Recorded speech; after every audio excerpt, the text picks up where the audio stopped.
Are you down for this? If you're in the mood, we can take it to the moon. Just like a movie scene. Table for no need to be fed. I want you instead. If you're in the mood. Bapak, Ibu, saudara-saudari dikasih dalam Tuhan Yesus Kristus, selamat siang kita semua. Selamat siang. Puji serta syukur kita panjatkan kepada Tuhan Yang Maha Esa. Terima atas berkat dan rahmat-Nya kita dapat berkumpul di tempat ini dalam keadaan sehat walafiat. Mungkin dari tempat ini, Bapak, Ibu, saudara-saudari sekalian bertanya-tanya siapa yang ngomong sekarang ini. Baik, saya akan perkenalkan diri saya. Perkenalkan, nama lengkap saya Maria Cornelius, biasa dipanggil Jukri. Saya berasal dari Nambah, Kecamatan Kerang Selatan. Baik, terima kasih kepada Bapak dan Mama yang telah meluangkan waktu dan kesempatannya untuk bergabung bersama kami pada siang hari ini untuk mengadakan katekesi bersama. Baik, Bapak Ibu saudara-saudara sekalian, tema katekesi yang akan kita lalui bersama pada siang hari ini adalah partisipasi umat dalam hidup gereja. Baik, tema ini mengajak kita untuk menciptakan semangat persaudaraan di dalam hidup gereja, berpartisipasi aktif dalam perayaan liturgi seperti perayaan Ekaristi, doa, dan sakramen, serta menghayati pentingnya persatuan dan kesatuan dalam hidup gereja.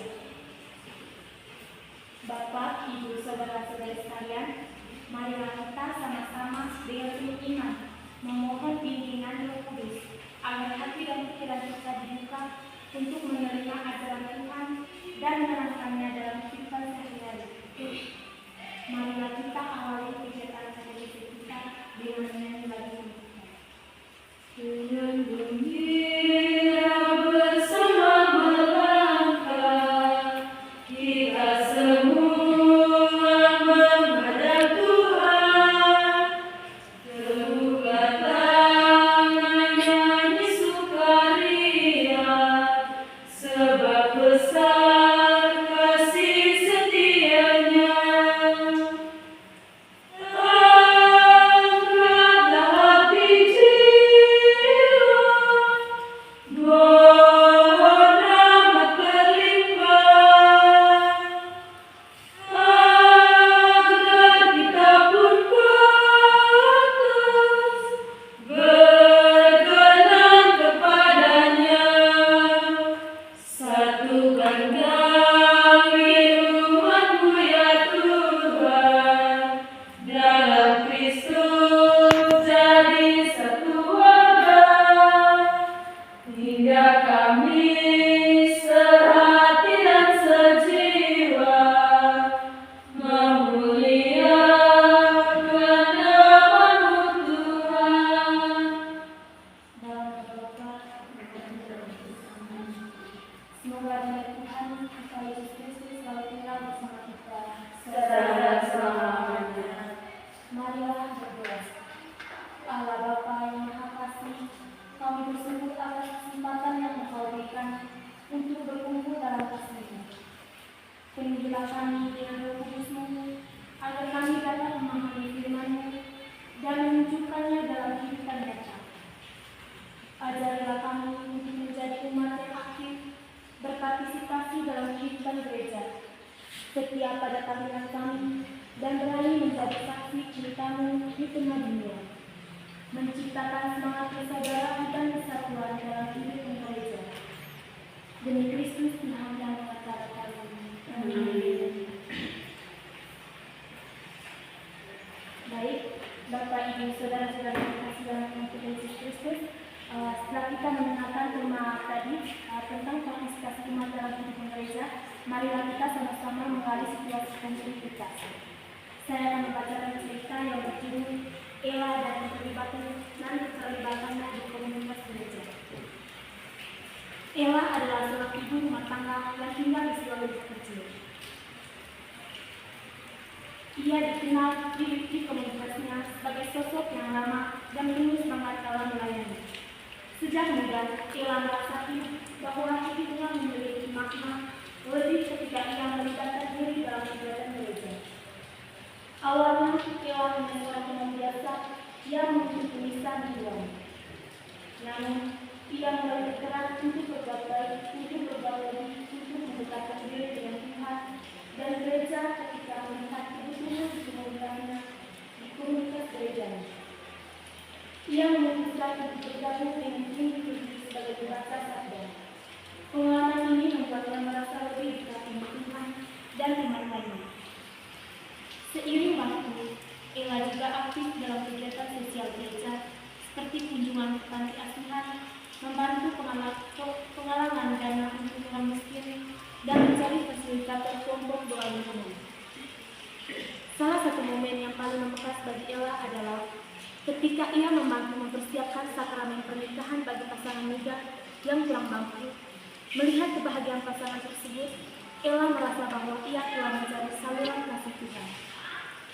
Ella percaya bahwa partisipasi dalam hidup gereja bukan hanya tentang kegiatan rohani, tetapi juga tindakan yang untuk membantu sesama. Dengan keadaan hidupnya, Ella menginspirasi banyak orang di komunitasnya untuk ikut aktif terlibat dalam pelayanan gereja. Pengalaman Ella menunjukkan bahwa partisipasi umat dalam hidup gereja tidak hanya memperkayai pribadi, tetapi juga mempererat hubungan dengan sesama umat dan membawa berkat bagi banyak orang.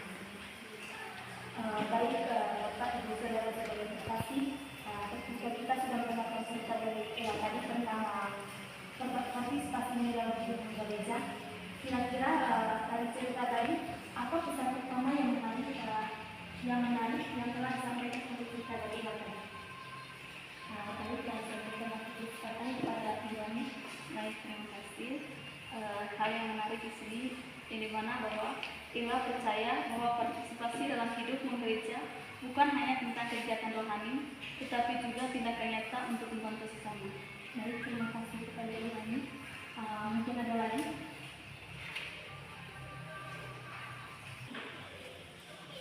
Ini terbaik ada lagi.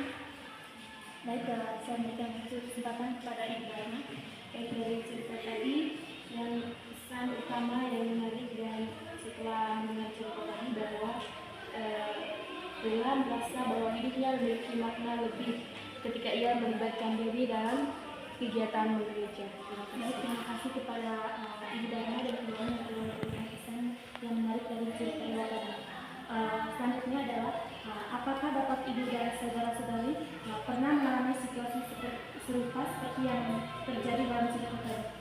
Mungkin ada pengalaman dari Bapak Ibu saudara-saudari sekalian yang mirip atau serupa dengan cerita yang tadi bahwa Ella itu adalah berpartisipasi dalam kehidupan gereja.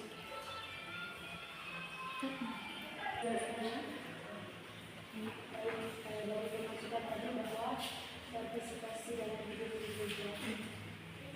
Saya ada pengalaman di saya di mana masih muda dulu saya sangat tidak mau bergabung dalam organisasi apapun dalam kehidupan gereja atau MK atau apapun itu, tetapi saya tidak mau bergabung dan saya berpikir bahwa hal itu tidak penting bagi saya. Tetapi suatu ketika saya mengalami kesulitan di mana saya mengalami situasi atau mengalami kesulitan. Pada waktu itu saya kecelakaan, jatuh motor dan waktu itu ada seorang romo yang mengobati saya. Terus dia mengatakan bahwa ini merupakan cobaan atau tantangan bagi kita supaya dengan cobaan ini kita lebih mendekatkan diri dengan Tuhan. Dan pada saat itu saya mulai sadar setelah mendengar ceramah dari Romo, dia berdoa dan beberapa minggu kemudian saya sembuh. Setelah itu baru saya sadar bahwa kasih Tuhan itu sangat luar biasa, dan mulai saat itu saya pegang omongannya Romo bahwa harus mendekatkan diri dengan Tuhan. Kecelakaan itu merupakan sebagai suruhan bagi saya atau sebagai eh, suara Tuhan untuk mengingatkan saya bahwa mendekatkan diri dengan Tuhan itu memang sungguh luar biasa. Terima kasih. Baik, terima kasih kepada Ilana yang telah menceritakan pengalamannya. Mungkin ada lagi dari Ibu. Baik, saya akan memberikan kesempatan kepada Ilana untuk menceritakan pengalamannya. Baik, terima kasih untuk kesempatan yang telah diberikan kepada saya. Pada kesempatan ini saya mau menceritakan pengalaman pribadi saya, bagaimana kita itu mendekatkan diri dengan Tuhan. Saya pribadi memang kita kan tinggal di kampung, saya itu ikut berpartisipasi aktif dalam kegiatan menggereja. Ya, kegiatan partisipasi aktif ini kan dari itu sudah dijelaskan bahwa tidak hanya untuk dalam gereja atau mengikuti kegiatan-kegiatan di gereja, tetapi bagaimana kita itu mampu bekerja sama dengan orang lain, itu adalah salah satu cara kita untuk mendekatkan diri dengan Tuhan. Saya itu biasanya itu bisa membantu. Saya juga pernah membantu seseorang yang kebetulan dia juga sedang merasakan kesakitan. Terus saya membantu dia untuk mencari bantuan, meskipun bukan saya sendiri yang membantu dia, tetapi saya itu memberikan pertolongan kepada dia melalui orang lain juga. Menurut saya ini merupakan salah satu partisipasi aktif saya dalam kegiatan menggereja. Dan saya juga setelah saya membantu dia dalam hal ini, saya merasa senang karena saya itu bisa membantu orang dan saya itu bisa dijadikan salah satu sarana bagi orang lain yang bisa membawakan kebaikan bagi mereka. Itu kalau dari saya. Baik, terima kasih kepada Mila dan Dharma yang telah menceritakan atau menceritakan pengalamannya tadi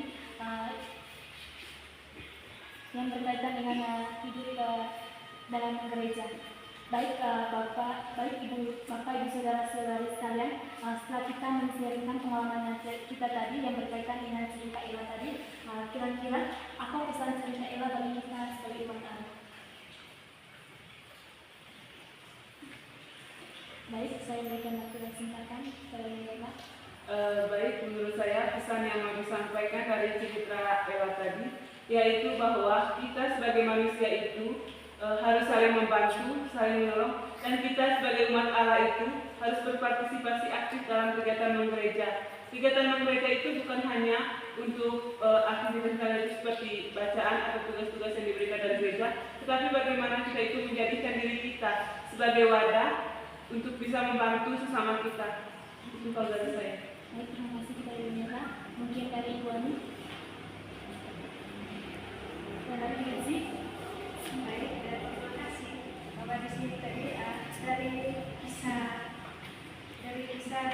Ella tadi mau mengajarkan kita bahwa sebagai makhluk sosial pentingnya berinteraksi satu sama lain, dan penting juga membantu satu sama lain. Karena dalam kisah Ella tadi menceritakan bahwa berpartisipasi berkaitan dengan hidup menggereja. Di sini contohnya yang kita lakukan dalam kehidupan sehari-hari, yaitu dengan membantu satu sama lain yang mengalami musibah. Itu salah satu contoh yang berkaitan dengan partisipasi kita dalam hidup menggereja. Baik, terima kasih kepada Ibu Ella dan Ibu Ci yang telah memberikan pesan dari cerita Ella bagi kita sebagai umat Allah. Baik, gereja adalah persekutuan dari orang yang dipanggil oleh Bapa untuk mengakui ketuhanan Yesus Sang Putra dalam sabda, sakramen, kesaksian, dan pelayanan, dan melalui kuasa Roh Kudus bekerja sama untuk melanjutkan warta kerajaan Allah di tengah dunia. Keikutsertaan umat dalam hal melayani, ikut ambil bagian dalam gereja, menciptakan kehidupan yang harmonis dalam membangun kehidupan antara umat yang inklusif. Gereja adalah komunitas atau jemaat, yakni perhimpunan atau perkumpulan orang beriman yang ikut ambil bagian dalam menjadikan gereja sebagai tempat dalam membangun persekutuan antara umat Allah. Dengan berpartisipasi umat dalam hidup menggereja seperti dalam cerita Ella tadi, menjadikan umat semakin dekat dalam hubungannya dengan Allah. Bapak, Ibu, saudara-saudara sekalian, setelah kita mendengarkan cerita konkret dari Ella tadi mengenai tema kita pada siang hari ini, selanjutnya marilah kita sama-sama mendengarkan marilah kita sama-sama menimba inspirasi dari kitab suci. Kira-kira apa yang kitab suci katakan mengenai tema kita pada siang hari ini dengan situasi konkret yang sudah kita dalami bersama tadi. Saya minta kesediaan dari salah satu peserta untuk membacakan teks kitab suci 1 Korintus 12 ayat 12 sampai 27.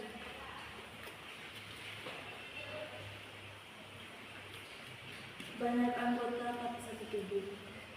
Karena sama seperti tubuh itu satu dan anggota-anggotanya banyak, dan segala anggota-anggota itu sekalipun banyak merupakan satu tubuh, dengan demikian pula Kristus.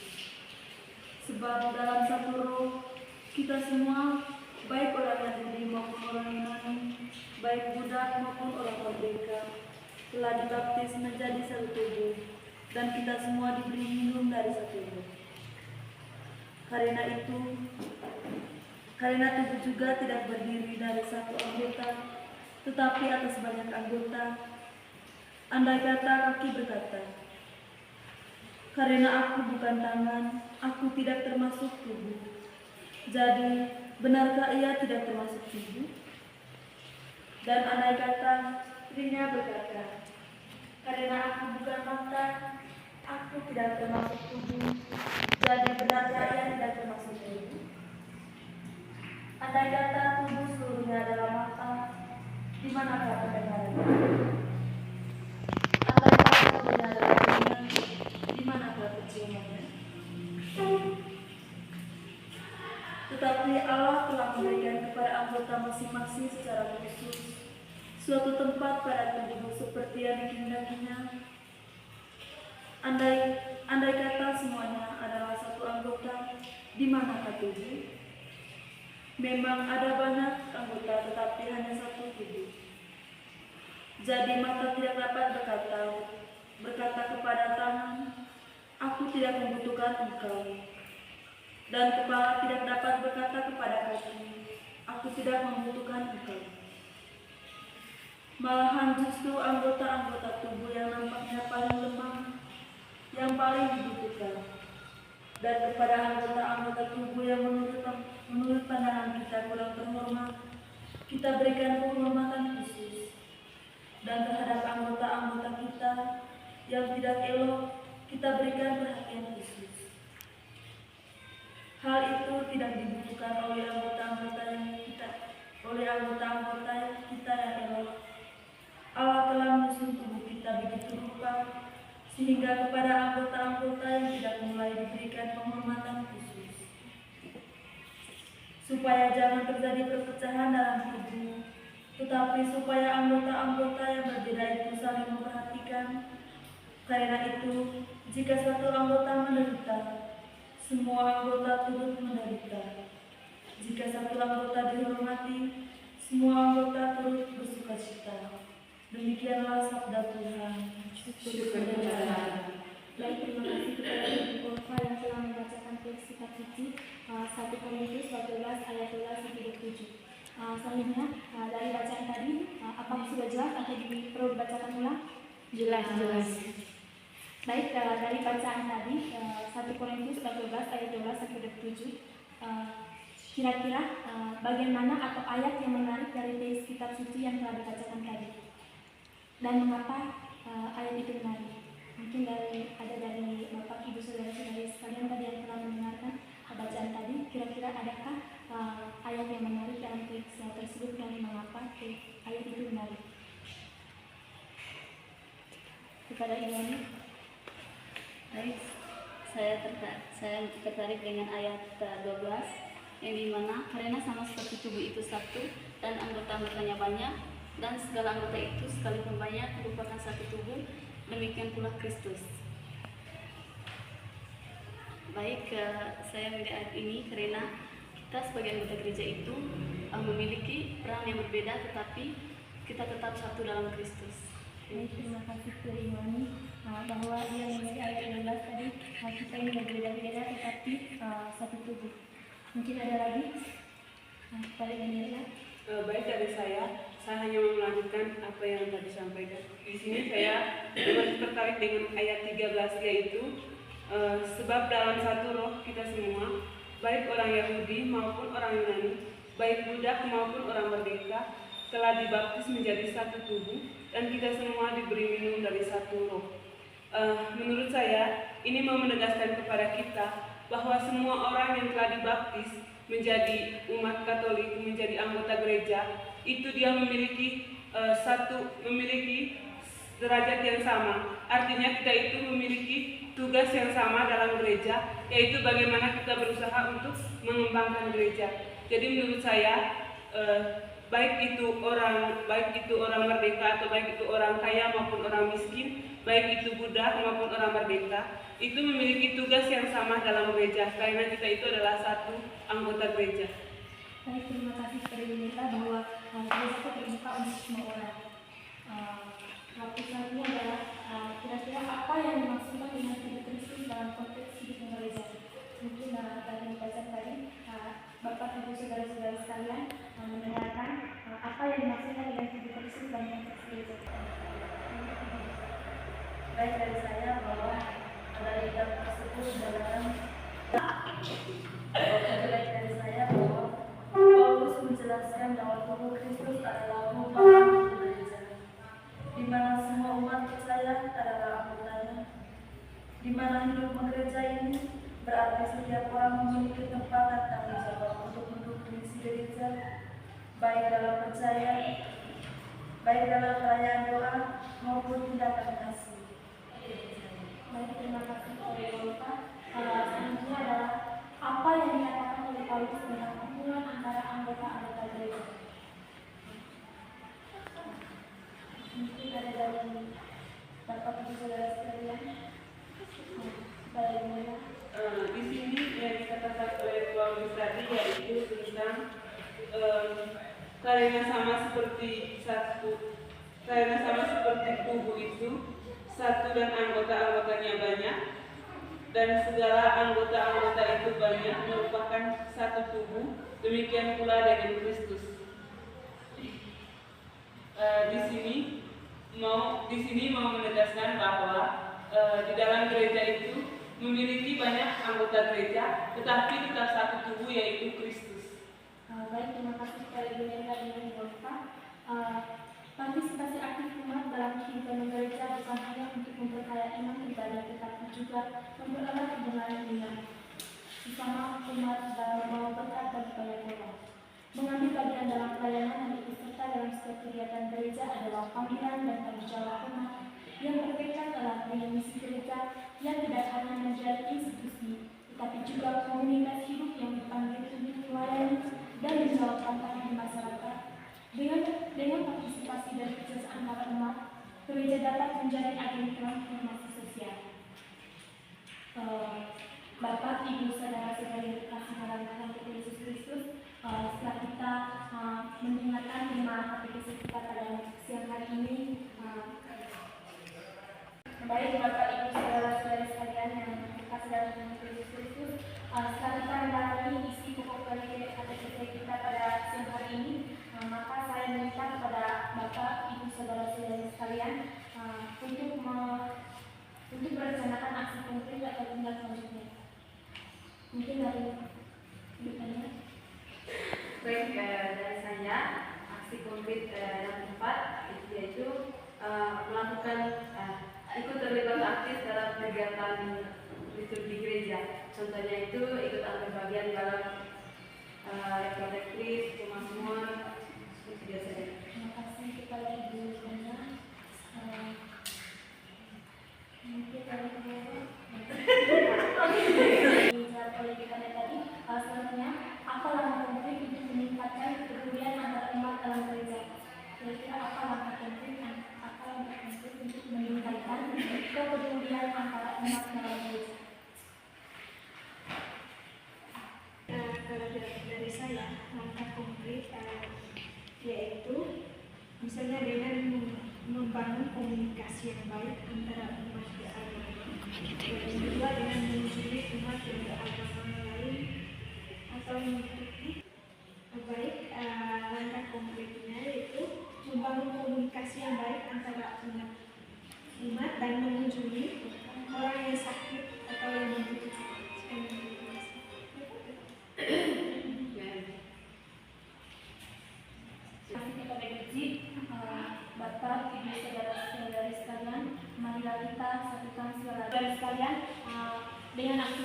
yang telah dijawab oleh Ibu Zee dan Ibu Rasa yang berupa tadi, apakah kita setuju?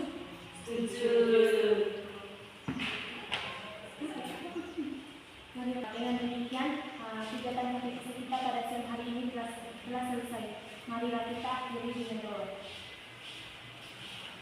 Marilah berdoa.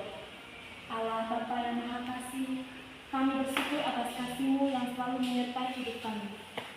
Engkau telah memanggil kami untuk menjadi bagian dari tubuh Kristus, gereja-Mu yang kudus. Terima kasih atas anugerah iman dan kesempatan untuk berpartisipasi dalam karya-Mu di dunia ini.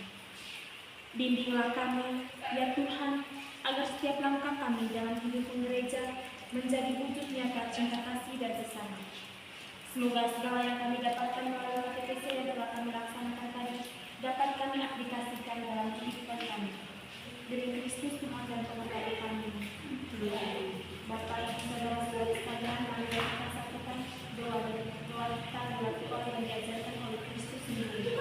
Bapa kami, yang di surga, dimuliakan namamu, datanglah kerajaanmu, jadilah kehendakmu di atas bumi seperti di dalam surga. Berilah kami rezeki pada hari ini, dan ampunilah kesalahan kami, seperti kami pun mengampuni yang bersalah kepada kami. Dan jangan masukkan kami ke dalam pencobaan, tetapi bebaskanlah kami dari yang jahat.